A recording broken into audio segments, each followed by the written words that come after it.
ወወልድ ወመንፈስ ቅዱስ አሃዱ አምላክ አሜን። ክቡር አባታችን መጋቢ ሃይማኖት ገብረ ሚካኤል ገብረ መድኅን የዚህ ታላቅ ደብር ዋና አስተዳዳሪና የዚህ ሁሉ መንጋ ጠባቂ ክቡር መጋቢ ሥርዓት መምህር መስፍን የዚሁ ታላቅ ደብር ስብከተ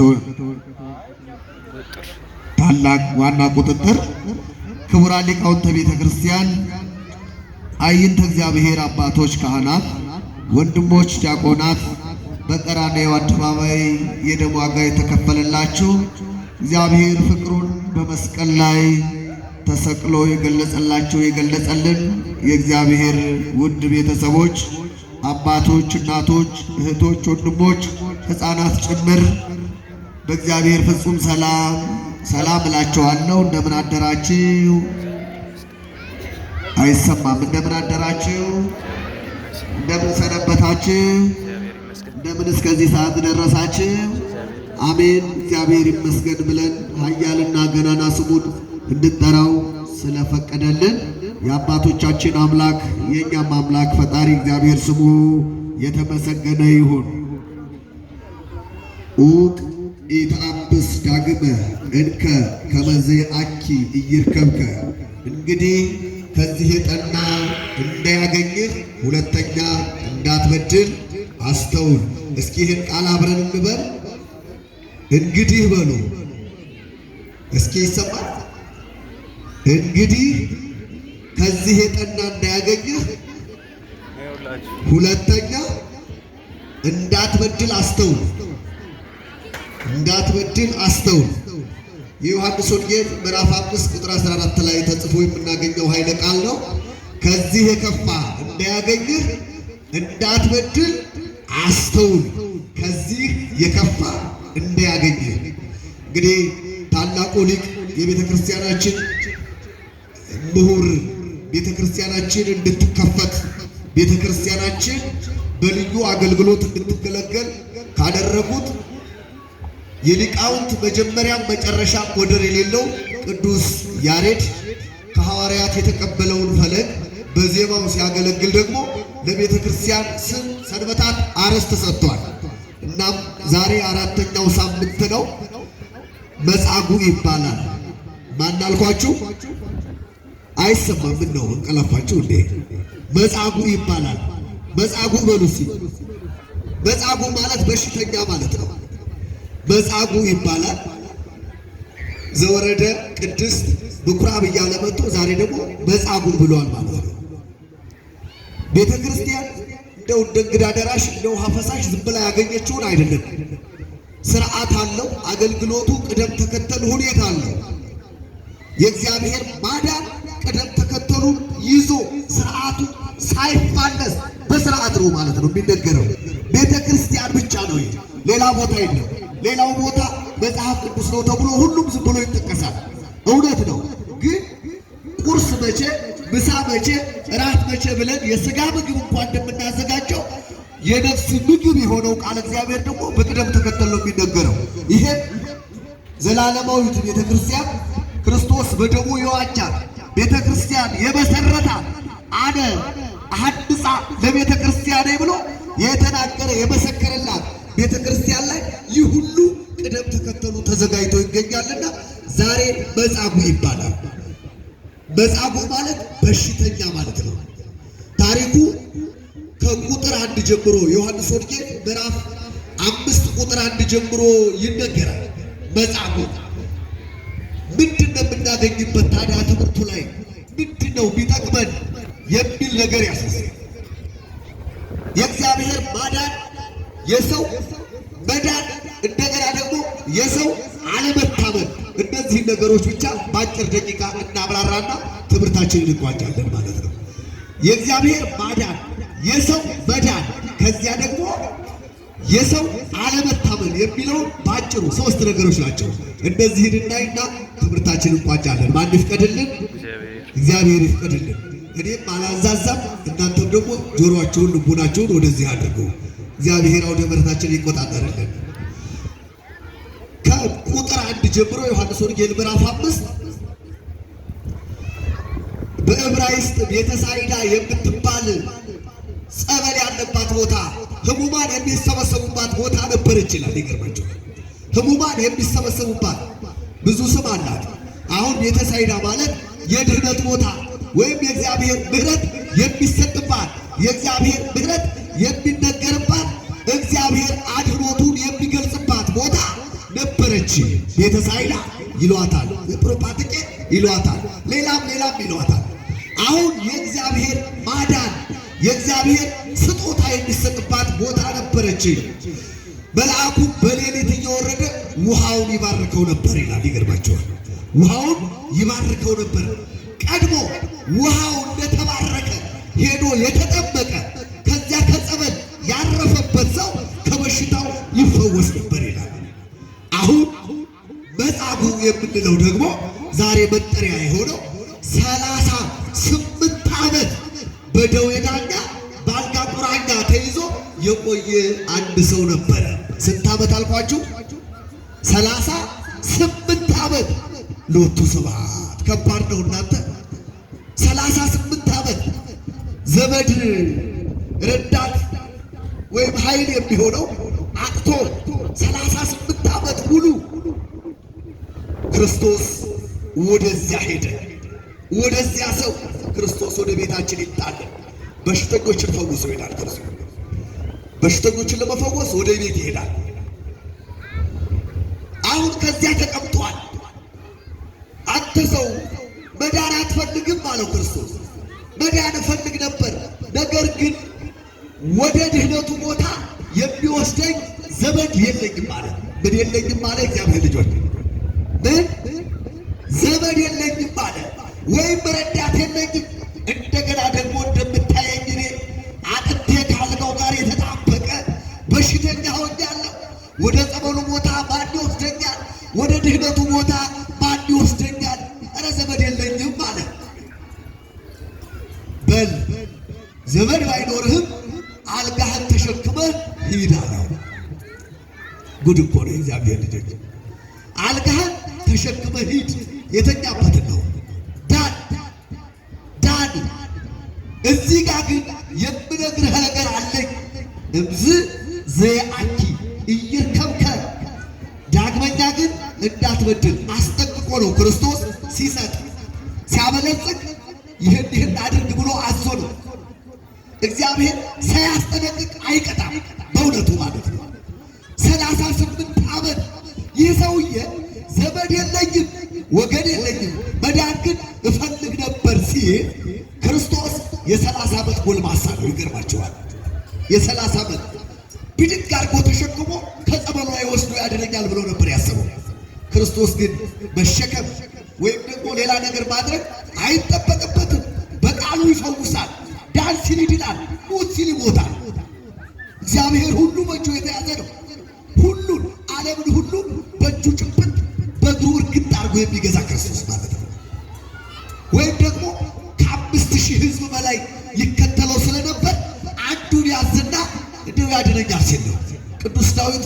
ስለዚህ አስቀድሞ ሲናገር ስለ መጻጉዕ የእግዚአብሔር አዳኝነት ሲናገር በመዝሙር 40 ቁጥር 3 ላይ እግዚአብሔር ይረድኦ ውስተ አራተ ሕማሙ ይላል። እግዚአብሔር በአልጋው ላይ ተኝቶ ሳለ በሽተኛውን ከተኛበት አልጋ ላይ ይፈውሳል ይላል። እግዚአብሔር ይረዳል፣ እግዚአብሔር ያድናል ይላል ቅዱስ ዳዊት። አስቀድሞ በሽተኛው በተኛበት አልጋ ላይ እግዚአብሔር ይረዳል፣ እግዚአብሔር ያድናል ይላል። አዎ ይህን ቀድሞ ቅዱስ ዳዊት በትንቢት ነበር የተናገረው። ግን በሐዲስ ኪዳን ደግሞ ባይታየ ክርስቶስ ሥጋ በለበሰበት ወቅት መጻጉዕ የ38 ዓመቱ በሽተኛ አልጋህን ተሸክመህ ሂድ ዳን። በቃ ሰው ባይኖርህ እኔ እረዳሃለሁ፣ እኔ አድንሃለሁ አለ። ሁላችን እኔ አለሁላችሁ ይበለን የእግዚአብሔር ልጆች። ረዳት የለንም፣ እውነት ነው። የሰው እርዳታ እምብዛም ነው። ሰው የሚረዳው ዘመን አይቶ ነው። ሰው የሚረዳው ሁኔታ ይጠይቃል። የሕይወት ሀሌታ እኮ እኔ ነኝ፣ ከወደቅክበት ያነሳው እኮ እኔ ነኝ ይላል ሰው አይደለም እንደ እግዚአብሔር ልጆች አልገጠማችሁ? ጥቂት ስራ ለመግባት ካገዛችሁ በእውነቱ ለማስተማር ደብተር ነገር ከገዛ እኔ እኮ ነኝ ሰው ያደረግኩ ይላል። ሰው ያደረገን ማነው? የእግዚአብሔር ልጆች ማነው ሰው ያደረገን? እግዚአብሔር እኮ ነው። ሌላ ሰው ያደረገን የለም። የሚመካ በእግዚአብሔር ይመካ ይላል ቅዱስ ዳዊት። የሚመካ በእግዚአብሔር ይመካ፣ በሌላ በማንም ሊመካ አይገባው። ምክንያቱም ሰው የሰጠን ሰው ያደረገልን ነገር የለም። ሰው ቢረዳንም እንኳን ካለው እግዚአብሔር ከሰጠው ላይ ነው የሚሰጠን። የራሱ የሆነ ሰው የባህሪው ምንም አይነት ስጦታ የሚሰጠን ነገር የለውም። ምክንያቱም ለእኛ መስጠት አይደለም ለራሱም ስለሌለው ማለት ነው። ምንም የለውም። ጥቂት ነገር ካደረገልን ብዙ ጥያቄ የሚጠይቅን፣ አንድ ቀን ረድቶን ሺህ ቀን የሚያወራ ሰው ነው ያለው ማለት ነው በዓለም ላይ። ክርስቶስ ግን አደረግኩላችሁ ብሎ ይህን አድርጎ አይለንም። እንዳንጎዳ የወደፊቱን ሕይወት ሲያስተካክልልን ብቻ ይሄ ሲሆን ይሄ ጠማማ ነገር እንዳታደርጉ ብሎ ትእዛዝ ያዘናል። መጻጉዕ የ38 ዓመቱ በሽተኛ ተፈወሰ። እስኪ ልልበሉና መስግኑት እግዚአብሔር። ማዳኑ ያስደስታል አይደል እንዴ? 38 ዓመት እኮ ነው፣ 8 ቀን አይደለም። የእግዚአብሔር ልጆች ዳን አልጋህን ተሸክማ ሂድ አለው። ታዲያ ርዕሳችን ከዚህ የከፋ እንዳያገኝህ ተጠንቀቅ ብሎታል። አሁን ድነሃል፣ ከዚህ የከፋ ግን እንዳያገኝህ ተጠንቀቅ ብሎ ደግሞ ማስጠንቀቂያ ሰጥቶታል። አሁን መጻጉዕ ዳነ። አይሁድ ደግሞ መጥተው ጥያቄ ጠየቁ። ክርስቶስ ያዳነበት ቀን ዕለተ ሰንበት ነበር፣ ያውም ቀዳሚት ሰንበት ማለት ነው። ይህች ቀን ሰንበት ናት። በሰንበት ቀን አልጋህን ተሸክመ ሂድ ማለት አግባብ አይደለም፣ ተሳስቷል ይሄ አሉ። በሰንበት ቀን ማዳን አይቻልም አሉ። ይሄ ልክ አይደለም፣ ስተተኛ ነው። ማን ነው ያዳነህ አሉ። ማን ነው ያዳነህ? ወእምዝ ይትንግር ለመኑ የሚል ደግሞ ነበር። ማንም እንዳዳነህ ለማንም አትናገር። ይህ ሁሉ ማስጠንቀቂያ የተሰጠው ለመጻጉዕ ነው።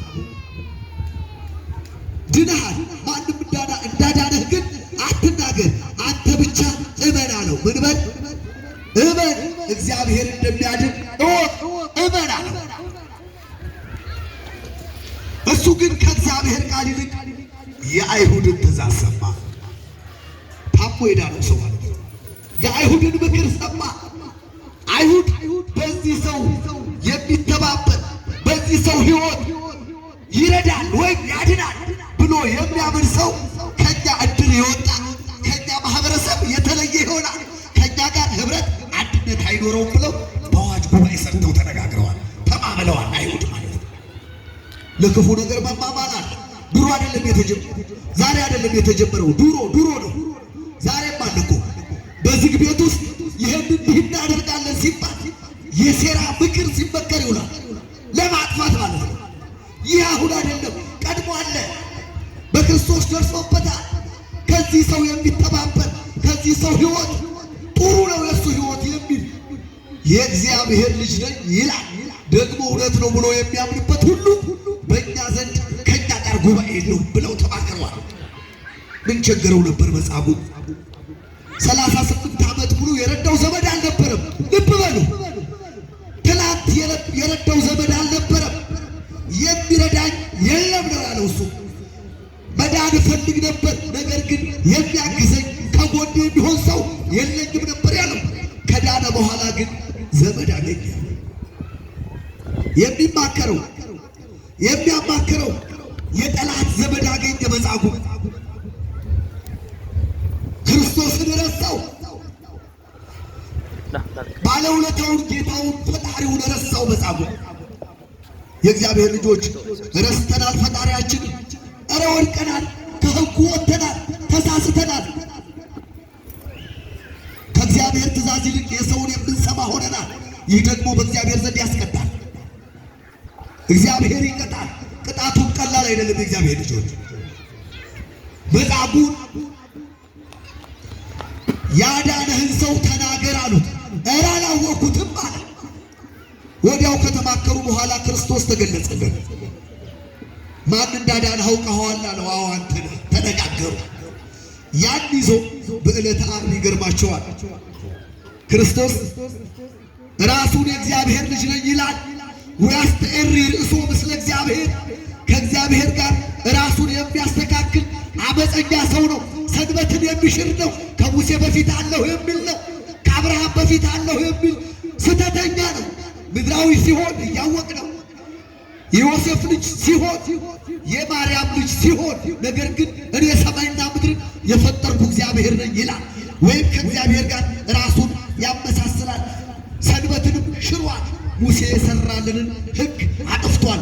ይቀጣ ይሰቀል ብለው በውሸት በተነሳሱበት ጊዜ የእግዚአብሔር ልጆች አሁን መጻጉዕ ያለፈ ጊዜ ነው የምናነሳው። ዛሬም ቢሆን እንዲህ አይነት ክፉ ስራ ላይ እንዳንተባበር ለማለት ነው። የእግዚአብሔርን ማዳን አይተናል። መጻጉዕን አድኖታል። የሰውንም መዳን አይተናል። መጻጉዕ ድኗል። አሁን የቀረችን የሰውን ክፉ ሐሳብ ወይም ያልተደረገለትን የተደረገለትን የሚረሳ መሆኑን ብቻ ነው እየጨረስን ነው። እንዳትበድል የሚል ቃል ተሰጥቶት ነበር። ዘመድ ባይኖርህም ድንሃል ብሎት ነበር። ውለታው ግን የክርስቶስ በአግባቡ አልተመለሰለትም። በመጻጉዕ ዘንድ ያገኘው ፍቅር ሌላ ነበር። በዕለተ ዓርብ ያደረገው ምንድነው? ወንጀሉ ምንድነው? የሚሰቀልበት ወንጀል የቱ ነው? ምንድነው ሲባል በዕለተ ሰንበት አድኗል። ና መጻጉዕ መስክር እንጂ ተባለ። ብድግ አለና ጌታውን በጥፊ መታ። የትኛው መሰላችሁ? የዳነው እኮ ነው። 38 ዓመት ሙሉ ወጠጋ ሥጋዬ ድባይ ጽምቴ እንዲል ቅዱስ ዳዊት አጥንቱ አልጋው ላይ ደርቆ የነበረው መጻጉዕ ከዳነ በኋላ ያዳነውን በጥፊ መቶ መሰከረ። ልክ አይደለም ማለት ልክ ነው አይደለም? የእግዚአብሔር ልጆች ክርስቶስ ተሳስቷል እንዴ? ማዳኑ ልክ አይደለም እንዴ?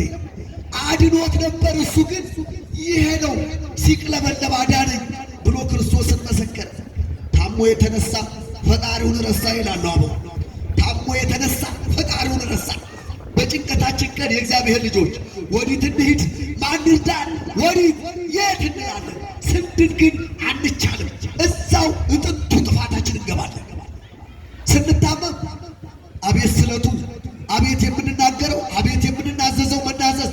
ኧረ አባ ከነ ኃጢአቴ ልሞት ነው፣ ኧረ ንስሐ ይስጡኝ እንላለን። ስንድን ግን እዚያችሁ የመጀመሪያዋ ስራችን እንገባለን ማለት ነው። መጻጉዕ የመጀመሪያው ስራው ገባ፣ ክርስቶስን በጥፊ መታ። አሁን ትልቁ ችግር ይሄ ነው፣ መካድ። ታዲያ ክርስቶስም ወዲያውኑ ውለታውን ከፍሎታል። እጁን የመታችው ጌታን የመታችው እጅ ወዲያውኑ እንደ ደረቀ እንጨት ደረቀች። ልብ በሉ፣ መለኮትን የመታ እጅ ድርቅ አለ። ደዌ ዘኃጢአት የሚባል ተሰጠው ማለት ነው። ደዌ ዘንጽ፣ ደዌ ዘእሴት የሚባሉ አሉ። የነ ኢዮብ የደጋጎቹ አባቶች የንጽህና የቅድስና ደዌ አለ። ምክንያቱም ሐዋርያት ሁሉ ደዌ ነበረባቸው። የመጻጉዕ ግን ከዚያ ይለያል። ምክንያቱም ሲደክማቸው እንቅልፍ እንዳይዛቸው የሚያማቸው እንደ ቅዱስ ጳውሎስ እንደ ቅዱስ ጴጥሮስ በሽታ ነበረባቸው። ይህ ግን እንደ ኢዮብም ደግሞ እንደ ኢዮብ ደጋጎቹ ደግሞ እንደ ጢሞቴዎስ በሽታ ነበረባቸው። ያ ግን የክብር በሽታ ነው፣ ክብር የሚያሰጥ ማለት ነው። ይህኛው ግን የኃጢአት ያዳነውን አላዳነኝም አልፈለኩትም ብሎ በጥፊ ሲመታ ሰውነቱ እጁ ሰለለች፣ ደረቀች። ቅዱስ ጳውሎስ እንዲህ ይላል፣ እምዝ ዘአኪ እይርከብ ከሚለውን ከዚህ የከፋ እንዳያገኝ ያለውን ለገላትያ ሰዎች ምዕራፍ 5 ቁጥር 1 ሲጽፍ እንዲህ ይላል፣ ክርስቶስ እንዲህ ብሏችኋል አለ። አሁን ከነበረባችሁ በሽታ ተላቃችኋል፣ ከነበረባችሁ ችግር ነፃ ወጥታችኋል። ከዚህ በኋላ ግን በባርነት ቀንበር እንዳትያዙ ተጠንቀቁ። በምን ቀንበር አልኳቸው? እግዚአብሔር ልጆች በባርነት ቀንበር። መጻጉዕ መልሶ ወደ ባርነት ገባ። ከዚህ የከፋ እንዳያገኝ ነበር ያለው። ቀድሞ የሥጋ በሽታ ነበር፣ ኋላ ግን የነፍስ ደዌ ያገኘ ማለት ነው። የሥጋ በሽታ ቀላል ነው የእግዚአብሔር ልጆች። ዛሬ የምናየው በምድር ላይ ያለው በሽታ ቀላል ነው። የነፍስ በሽታ እንዳያገኘን ግን ጥንቃቄ ማድረግ ይጠበቅብናል። ጥንቃቄ ካላደረግን ዋጋ የለንም። ሰዎች የተደረገልንን ውለታ የረሳን ቀን ሞታችን ያኔ ነው። ሞትን የሚባለው ከእግዚአብሔር ትእዛዝ የወጣን ቀን ነው እንጂ ሥጋችን ወደ መቃብር ሲገባ አይደለም። ከእግዚአብሔር ሕግ የወጣን ቀን ሞተናል። ፍቅር ሲለየን የክርስቶስ ፍቅር ተለየው መጻጉዕ። ፍቅር ሲለየን ሞተናል። አንድነት ስናጣ ሞተናል እኛ ማለት ነው። አንድነት ፍቅር ሲለየን እኛ ሞተናል። እንደ ሦስቱ አሃው በፍቅር ጸንተን መኖር ይገባናል። ሦስት ጓደኛሞች አሉ። በሁለት ደቂቃ ይሄን ልንገራችሁና ትምህርቴን እጨርሳለሁ። ስለ ፍቅር ማለት ነው። ፍቅረ ቢጽና ፍቅረ እግዚአብሔር ተብለው በሁለት ይከፈላሉ። ፍቅረ እግዚአብሔር ከእግዚአብሔር ጋር ያለው ፍቅር ነው። መጻጉዕ ግን የባልንጀርነት ወይም የአይሁድ ምክር ከክርስቶስ ፍቅር በልጦበት ክርስቶስን በጥፊ መጥቷል። ፍቅር ግን እንዲህ አይደለም። ክርስቶስ ፍቅር ነው። ክርስቶስ አይዘበትበትም። እነዚህ ሦስት ጓደኛሞች መነኮሳት ናቸው። ይገርማቸዋል። ሦስት መነኮሳት ወጣቶች ስለሆኑ ገዳሙን እየሰሩ ይረዳሉ። ገንዘብ ሰርተው ከገዳሙ ውጭ ስራ ሰርተው አብጥተው መነኮሳትን ያበላሉ፣ ያጠጣሉ። ከዕለታት አንድ ቀን ስራ ሄደው አጨዳ ሊያጭዱ ተነጋገሩ። ወጥተው ከገዳሙ ውጭ ያገኙትን ገንዘብ እንግዲህ ወደ ገዳሙ ይዘው ሊመጡ ነው። አሁን ከሦስቱ አንዱ ማታ ተነጋግረው በጠዋት ስራውን እንጀምራለን ሲሉ ታሞ አደረ። ይገርማል በጣም። ጠዋት ተነስተው እንሂድ ሲሉ ታምም ያለሁን አልችልም አላቸው። ወይኔ ወንድማችን እንግዲያውስ እኛም አንሄድም አንተኑ እናስታምማለን አሉት። ልብ በሉ ሕይወት ፍቅር የቱን ያክል እንደሆነ አይደለም ፍቅረ እግዚአብሔር ፍቅረ ቢጽ እንኳን የቱን ያክል እንደሆነ ከነዚህ ሰዎች የምናየው ነው። እባካችሁ እናንተ ወደ ስራችሁ ሂዱ፣ እኔን እግዚአብሔር ይረዳኛል፣ በጸሎታችሁ አስቡኝ አላቸው። በምናችሁ አስቡኝ አላልኳችሁ? በጸሎታችሁ አስቡን። እናንተም እኛን በጸሎታችሁ አስቡን። አባቶቻችን እናቶቻችን፣ እኛም እናንተ እንደዚህ ነዋ። የተማርነው እንዲህ ነው። አባቶቻችን ያሳደጉን በዚህ ነው። ቤተ ክርስቲያን ያስተማረችን ትምህርት ይሄ ነው። በጸሎታችሁ አስቡኝ፣ እግዚአብሔር ይረዳኛል፣ ሰርታችሁ ደግሞ ትረዱኛላችሁ አላቸው። እሺ ወደ ስራ ሄዱ። ወደ ስራ ወጡ። ስራውን ሰርተው ጨርሰው በጊዜ መጡ። ወንድማችን እንዴት ውለሃል? እግዚአብሔር ይመስገን በሰላሙ እያለሁ እግዚአብሔር ፍቅሩ አልተለየኝም አለ። የእግዚአብሔር ፍቅር ከተለየ አደጋ አለ። ፍቅሩ አይለየን። የእግዚአብሔር ልጆች የእግዚአብሔር ፍቅር ከተለየን ዋጋ የለንም። እናንተ ጸለያችሁልኛል፣ በጎ ነው ተሽሎኛል። ሰርተው ያመጡትን ብር በል 3 ቦታ ነው የምንከፍለው አሉ። ተው እንጂ ይሄማ ዕዳ ይሆንብኛል። አይሆንም፣ የኔ ያልሆነው እንደኔ አልወስድም፣ ታስፈርዱብኛላችሁ አላቸው። ተው እንጂ አንተም ልታስፈርድብን ነው። ባልንጀራውን ተለይቶ የበላ በእግዚአብሔር ዘንድ ይፈረድበታል። አፍቅር ቢጸከ ከመ ነፍስከ ይላል አሉ። ባልንጀራህን እንደ ነፍስ ውደድ ይላል። ስለዚህ እኛንም ታስፈርድብናለህ። በፍጹም እኔም ያልሰራሁትን ተቀብዬ ይፈረድብኛል፣ አይሆንም። ክርክር ያዙ። እንደዚህ እንደ አባታችን አስተዳዳሪው ወይም ጸባቴው ጋር ደረሱ ተከራክረው። በእንዲህ አይነት ክርክር እንዴት ደስ ይላል! የእግዚአብሔር ልጆች እንካ፣ አይሆንም፣ አልቀበልም፣ ውሰድ፣ አልወስድም፣ እንዲህ እኮ ነው ክርክሩ። ዘመኑ ግን እንዲህ አይደለም። አሁን ምንድን ነው?